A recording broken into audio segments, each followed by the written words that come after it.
I am too lazy to set my lights up again for the second time during my sit down videos. And I also lowered it. Does this look better? Do you like my candle ambiance in the back? Or whatever. Okay. We have a house phone that rings like once every 3 months. Hello? Hello? 'Cause I think I'm falling in love. I think I'm falling in love. Welcome to today's video. This is actually quite entertaining because I have no idea what I want this video to be about. Hopefully by the time I'm done editing this video, I will have a title that makes sense. There's a couple of things I wanted to talk about that I felt like couldn't be enough information on their own for a vlog, so I potentially could include them into this video and kind of address some things that have been going on and like talk about some things without making it seem like a drama-filled video. Who knows? We're just gonna go for it. The first actual thing that I want to talk about is why I am no longer eating Lenny's and Larry's cookies and why I don't support the company. Now, this is a fine line to talk about because I always get nervous talking about stuff like this because it can be conceived as being like drama starting or just, stirring the pot, if you will, which I'm not trying to do, but I also get asked it so often and people are noticing that I don't eat them anymore. And so I finally was like, okay, we'll address this topic. A couple of weeks prior, I kind of got into a little Twitter argument with Lenny's and Larry's. Maybe not an argument, but a discussion.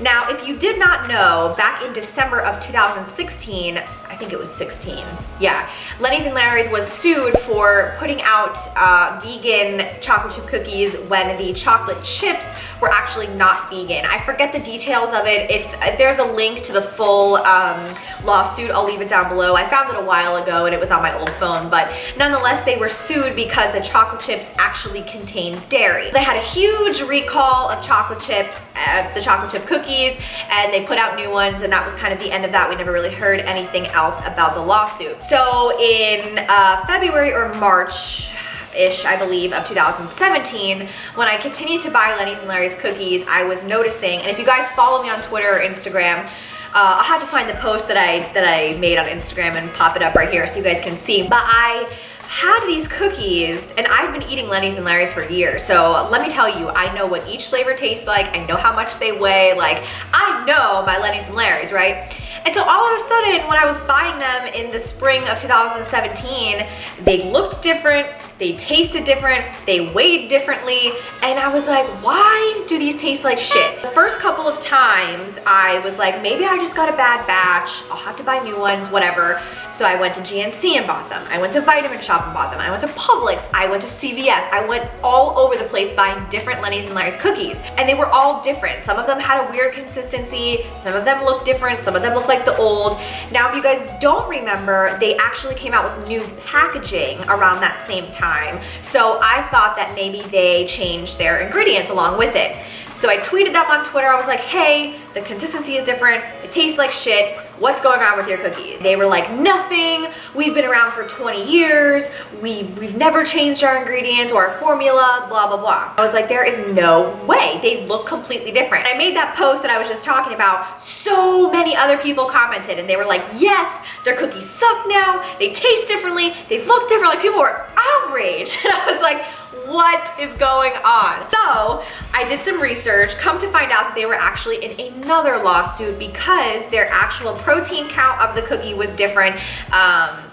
Something about the advertising of nutrition facts on their label was incorrect. So reading off the actual lawsuit, which is, if you wanna just Google it and do some research yourself, Lori Cohen and Rochelle Ibarola, individually and on behalf of themselves and all others similarly situated versus Lenny's and Larry's Incorporated. So apparently this individual group of people or company, whatever, tested the cookies in a lab, and this is the excerpt actually from the lawsuit.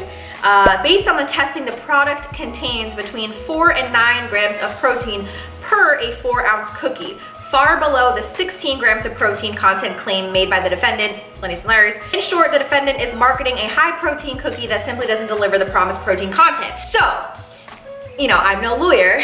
We would need to call in Jeffrey for this, but my observation, my thesis, if you will, they were going through this lawsuit March 2nd of 2017, which is right around the time when they came out with new labeling, and all of a sudden all the cookies started to look differently. Now, if you've noticed, the actual nutrition fact label has not changed since then. So because their cookies were previously marketed as 16 grams of protein, although they were tested to only have between 4 and 9, and now they're still being advertised as 16, my only logical thought is that they changed their formula so that it would actually have 16 grams of protein. What that did to the cookie was dry it out, make it taste like shit, and also weigh differently. P.S. Lenny's and Larry's is not admitting to this. I'm not trying to say this is for sure. This is just what I think personally. The cookies look different, they taste differently, and the nutrition label has not changed. And that's what they are being sued for. So instead of the company coming out and saying, hey, we screwed up, this is actually not a 16 gram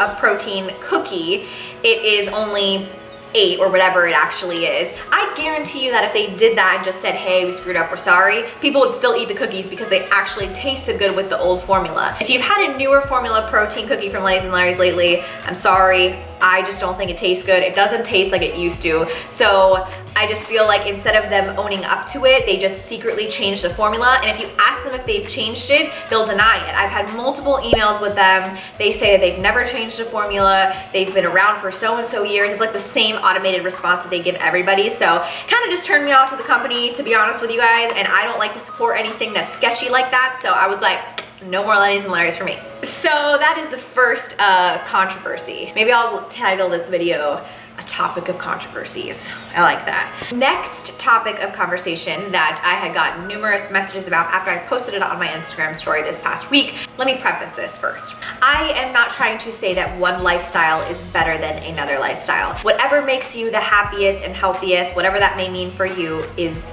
to each their own, okay? I'm not trying to say that my way of doing things is better.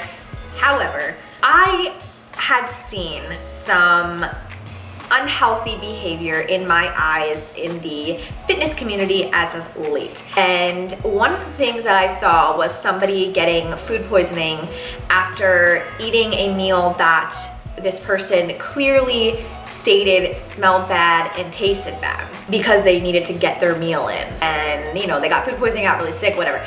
And my issue with not just that person, but with this type of mentality is that it kind of walks a fine line between dedicated and, in my opinion, unhealthy. And I think that something that has been becoming progressively worse in the fitness industry is these behaviors. You know, I saw someone a while back that was in prep that put a piece of food in her mouth, chewed it, and spit it out because she couldn't have the calories.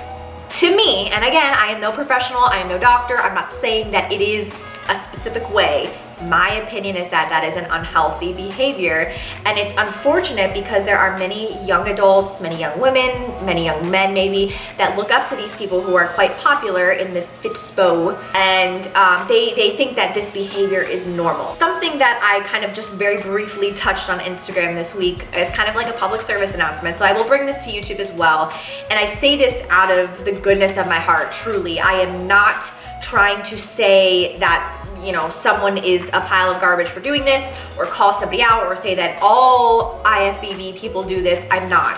What I am saying is that fitness should be a healthy balance of physical health, mental health, emotional health, and just a well-rounded lifestyle. Again, my opinion.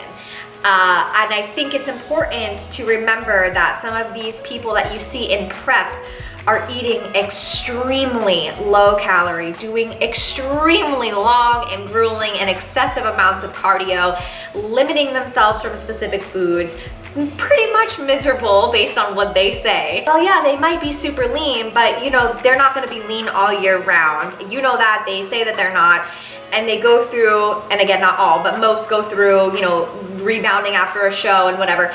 And it's just kind of like glorified as fitness.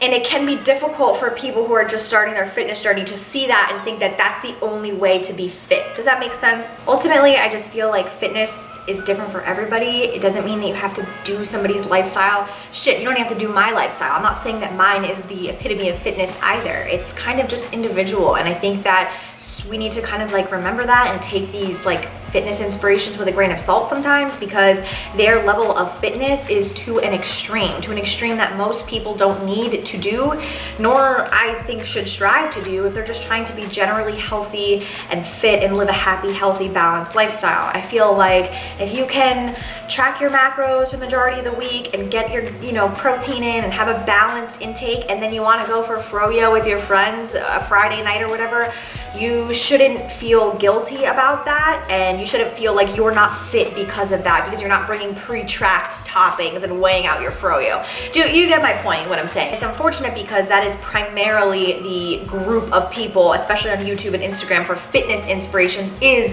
bikini competitors, and not everybody is a bikini competitor. Not everybody wants to be, you know? I would never do that in a million years, ever, ever, ever. I don't know. My point is, just if you know, even if you watch my videos and you're like, bitch, you crazy, I don't want to do your lifting, that's fine, you know? I just feel like you should figure out what fitness means to you personally, and it should be, in my opinion, a healthy balance of all three aspects, not just, you know, weighing every single thing out to the point of like you have to eat spoiled meat to get your nutrients in, but then have food poisoning for 2 weeks. Like, no. The last portion kind of like trails off of that topic. Scams, you guys, scams. It's so hard, especially when you're new to the fitness industry. I was just as a victim of it when I first got into Instagram and seeing these like popular people. Who is scamming, you guys? Who is scamming? Who is selling plans without being certified? Who is, you know, out there to make a quick buck and prey on a group of people? It's hard to tell. People seem genuine. People seem like they really want to help you, and you look at this person's persona. We as creators, whatever you want to call it, we put out what we want you guys to see, and it's unfortunate because some people take advantage of that. And, you know, I'm not saying that I'm perfect, by no means. Even this video is gonna piss some people off. It's gonna piss some bikini competitors off. It's gonna piss some Lenny and Larry's people off, but I just feel like, you know, it's hard to tell when a person or a company is being sketchy unless you've had an unfortunate interaction with them, which sucks. It's funny to me because some of these people are like, I was never out to make money, and it's like, but yes you were, because you're trying to make money off of YouTube and Instagram and selling these things. So right off the bat, that's an initial lie. Anybody that tells you they don't want to make money doing something that they're selling is completely lying, because if they didn't want to make money, it would be free. The reason why I charge for my macro coaching is it is a part-time job, and it's how I make my income. I need the money. We all need money to survive, right? So I think that people try to put on this persona sometimes, like the more outlandish and the more fake it seems, it probably is. And I think the issue lies where it starts to be hard to tell when that's occurring. Don't be afraid to ask questions. Ask other people what their experience has been with them. I have clients that come to me from other CrossFit macro coaches, and they're like, hey, this person did XYZ and I feel like it really harmed me. And so I, as a coach, learn from that. And I think it's important for you guys to share your experiences, to share your knowledge, and kind of like keep that open line of communication, especially when it comes to popular fitness people, because you won't know unless you ask. It's so hot. You guys, Florida is so hot. As I just said that, my camera's telling me it's overheating. This is my life. Just be cautious, you guys.